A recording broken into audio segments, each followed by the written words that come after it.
Morning, Mrs. Parsons. Good morning, Doctor. Tell me, what do you know of hysteria? Nothing. In its most severe forms, it demands drastic measures. Good, steady pressure, that's the key. I'm keen for help. Thank you. Oh, come on! Not enough hands to do the work. I have been offered a position by London's leading specialist in women's medicine. Oh, gosh. Good God, man. What a grip. It is strictly a medical treatment that stimulates the nervous system. Oh, Who is she? She's his daughter.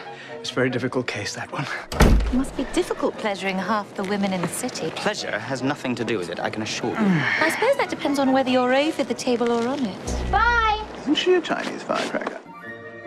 I must find some way to attend to these women properly. I believe the French have had quite a bit of luck using their tongues. No.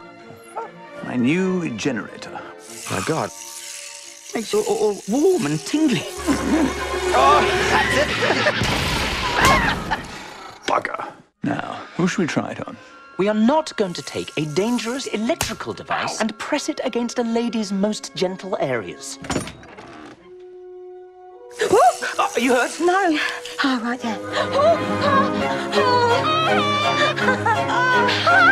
What do you call that little thing? Well, I was calling it the feather duster. But I think of something quick, so the girl knows what to ask for. There is a social revolution afoot. Women will no longer be denied our rightful place. This is my electrical assistant. Everything all right, Mrs. Castellari? What about the squealer?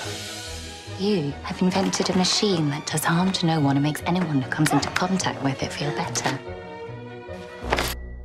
Do you think it'll catch on? I have no idea, but imagine if everyone had one.